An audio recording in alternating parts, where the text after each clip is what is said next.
We're joined by Professor Everisto Benyera, who's with the Politics Department at the University of South Africa. Thank you very much, Prof, for availing yourself this morning. So this is being said to be history in the making, or is it? What do we need to understand about this move by some countries' central banks in acquiring gold?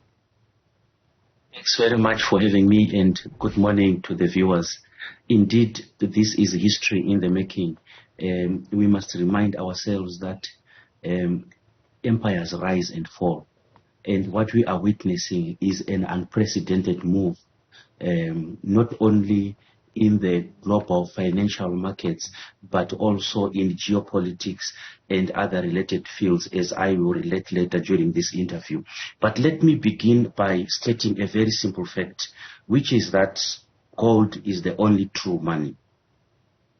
Gold is the only true money, and the rest are just perception management and what I can term dynamic Ponzi schemes.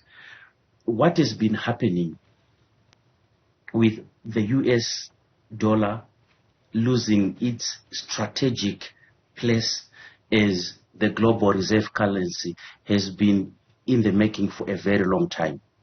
We have been witnessing a drastic reduction in US Treasury holdings. And for me, the turning point was the confiscation of 300 billion of $300 billion US dollars of Russia's reserve by the global West. This sent a very strong signal to the other countries that if you keep your reserves in United States dollars, they are not safe and they can be used as part of any argument. So the result of that was what can be termed deglobalization and an increase in geopolitical tensions. So as we speak today, Dudu, there is no currency that is currently backed by gold. All currencies are backed by mutual agreement. So this resurgent in the interest in buying gold can be interpreted as a move to begin to have either the yuan or the Russian ruble or a BRICS currency that will be backed by the gold itself and not by any mutual agreement. So according to the World Gold Council, demand for the precious metal has outstripped any annual amount in the past 55 years, to your point of this potentially being a historical moment. And so if gold is the only true money, what then does this mean geopolitically with the acquisition and the fast acquisition of some of these countries, Turkey being included, Qatar, China, Russia? What we are witnessing is that countries are increasingly keeping their reserves in gold and not in US dollars. And this is not a secret given the rise in the mistrust of the West, especially by the global South. And what I mentioned earlier, the weaponization of the United States dollar. A lot of countries have been unilaterally, rightly or wrongly, sanctioned by the United States and its allies. And the United States dollar has been a major weapon in the armory of the global West. So in a way, we can argue that what states are now doing is to reclaim their sovereignty, because the decoupling of the US dollar from the global economy will allow countries not to be vulnerable to United States policies and politics. And a question might arise out of that picture, which can be posed as, is this the end of the US dollar hegemony? What will happen if the global economy decouples from the United States dollar? This is complicated by the fact that not only China and the Federation of Russia have increased their purchasing and holding of gold, but we have also seen other countries such as Ecuador, Turkey, India, Kazakhstan, these countries have significantly boosted their gold reserves. And what will happen eventually is that there is going to be the birth of an alternative to the United States dollar. As to what that alternative will be, I cannot tell right now, but there are seriously concerted efforts elsewhere to decouple with the United States dollar. And a good example is the China's policy, which China calls its economic defense policy, which is premised around the decoupling of the US dollar and recoupling with the gold standard. So these could be the early days in the demise of the United States dollar as the global reserve currency. Prof, you speak of mistrust of the West by the global South. So if we take a look at the continent of Africa, just late last year you had more than 30 flights leaving the continent, going to the United States to meet one president. And this is what he told some of the leaders during his speech. And he said, as I told some of you, and I quote, you invited me to your countries. I said, be careful what you wish for because I may show up. The poor relatives always show up. The wealthy ones never show up. The poor come and they eat your food and stay longer than they should. Well, I'm looking forward to seeing many of you in your home countries. And so when we speak of reclaiming sovereignty, what opportunity does this present for the continent? Are we seeing some of the countries on the continent using or seeing the potential of this only true money you speak of? Indeed, Dudu. So you will remember that there were innuendos surrounding the death of Colonel Muammar Gaddafi. That one of the main reasons why he was assassinated was that he was pushing for Africa to use the gold standard as the continental currency. In other words, to revisit the dream of Kwame Nkrumah and the original United States of Africa. So the need for Africa to have its own currency and hence its own sovereignty is not a new idea, but it is one that is constantly hijacked, polluted, repackaged, and then instrumentalized against Africans, unfortunately by the United States and also by China for their national interests. You spoke about the way that African leaders during COP 2017 in Sharm el-Sheikh were invited to the United States of America to meet one president. That simply demonstrates an asymmetrical power relationship, how the whole continent would go to visit one person instead of that one person coming to Addis Ababa to meet our leaders at the African Union headquarters. But this mistrust, which is gaining in momentum of the global West, is not only coming from Africa, but even also from the Vatican. I read with interest the other day how Pope Francis ordered the Holy See and connected entities to move all financial assets to what is termed the Institute for the Works of Religion, the IOR. The Institute of the Works of Religion, commonly known as the Vatican Bank, is now housing its own currency, meaning that also the Roman Catholic Church and maybe a lot of other religious entities are joining nation states in mistrusting the United States dollar. Let's give it a bit of some figures so that our viewers can have an idea of what we are discussing here. The United States has got a funded debt amounting to 92.8 trillion US dollars. This is according to the Federal Reserve. And according to the same source, the unfunded debt of the US is 172.7 trillion US dollars. Then there is US debt which is held by foreign entities, by foreign nationals.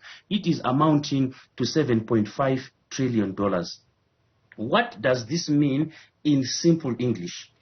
It means that the interest repayment on the debt exceeds the United States national tax income.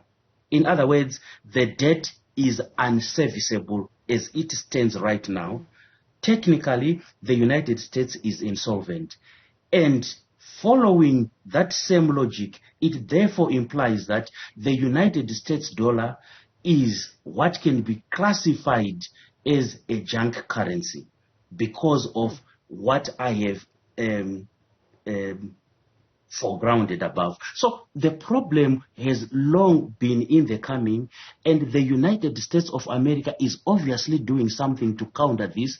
And one of the simplest ways of countering this problem is to print more money.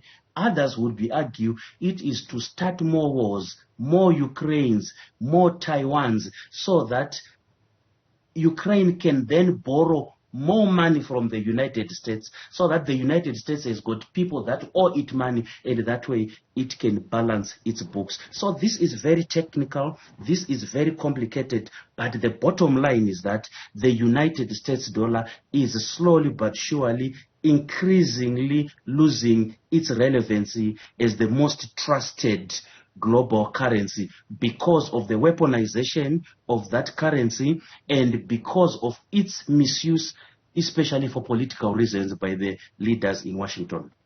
Then we take a look at the fact that South Africa takes over the chairmanship of BRICS, Brazil, Russia, India, China, South Africa, with the president of South Africa calling for an open door so that more countries from the continent can join BRICS. Perhaps one, how effective has BRICS been? Two, when we take a look at what we're talking about today, with some countries acquiring gold, Russia and China are said to be some of the biggest buyers according to reports. And so within BRICS, it would seem that these two are getting their house in order to have a cushion, for lack of a better phrase, when things go haywire, should they go haywire again and history repeats itself. And so maybe the question also being then, is it not time that we get our house in order, or at least think about it? So that is the question that has been doing the rounds in the international relations quarters. Where does this new development leave BRICS? Let me discuss 3 issues. The first one is that BRICS is growing in strength, it is growing in numbers, and it is growing in its scope. The second observation that I want to make is that there are countries that have already applied to join BRICS.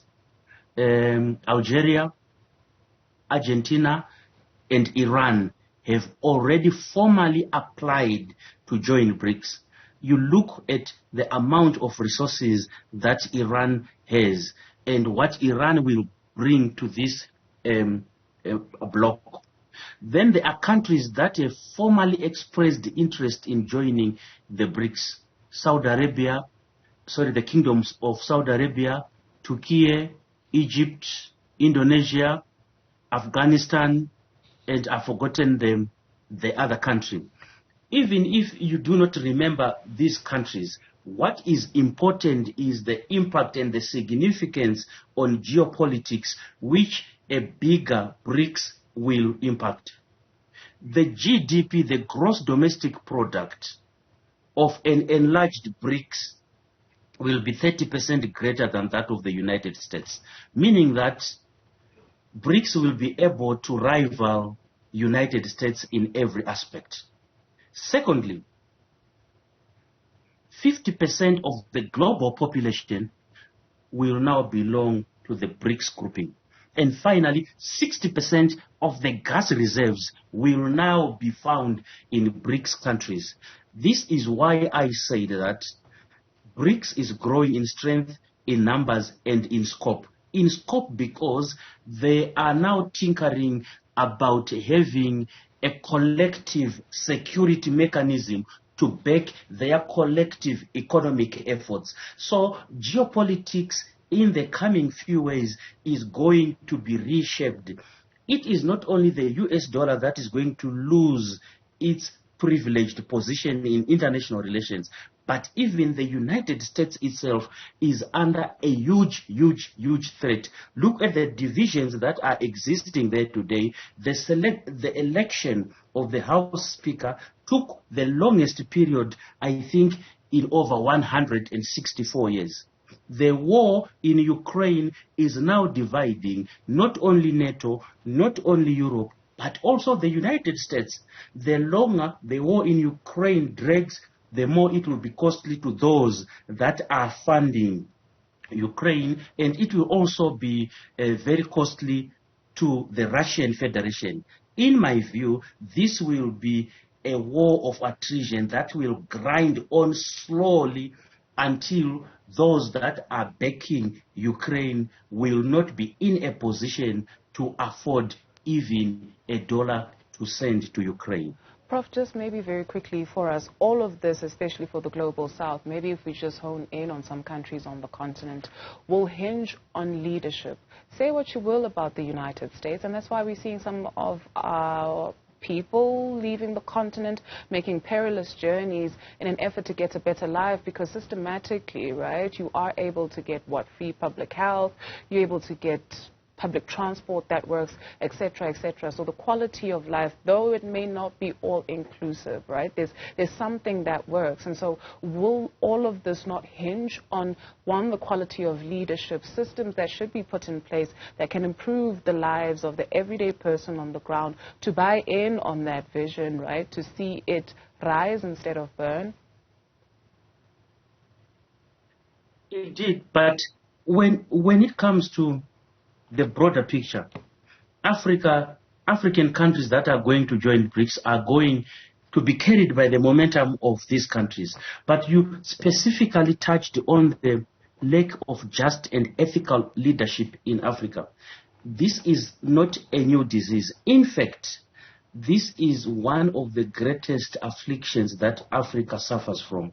Some have characterized it as leaders that are captured by capital. Others have characterized this problem in various ways. But the bottom line is that the post-colonial African leaders have failed to put themselves last and put their people and their country first. Instead, they put themselves first, and they are almost beholding the people that they liberated. And the argument is that we liberated you, therefore we have got a right to rule you. This, in my view, is not correct. And it will jeopardize a lot of good work that is supposed to be coming in the few years. Because without just and ethical leadership, without political will, everything will just remain a dream. As of now, I do not see any just leaders in the continent. We had a lot of hope in the late Dr. John Pombe Magufuli in Tanzania. We saw glimpses of good leadership in him. But the leading economies in Africa, we talk about the Republic of South Africa, the Federal Republic of Nigeria, we talk about Sudan, we talk about the Democratic Republic of Congo. These are the countries that are suffering the most from the absence of a just and ethical leadership. All our leaders are tainted with some scandal or the other. It seems as though the African leader is incapable of separating themselves from scandals, be it in Kandla or putting money in a mattress or some form of scandals. And what then discourages a lot of people is the way in which these issues are addressed, or to be precise, not addressed, because you then see leaders ducking and diving, hiding behind due processes, hiding behind this and that. And at the end of the day, justice delayed is justice denied. To sum this up, we lack just and ethical leadership in Africa. With all the resources in the Congo, with all the resources in Zimbabwe, as long as the leadership is putting itself first, then this crisis will continue to do. Professor, always great to talk to you.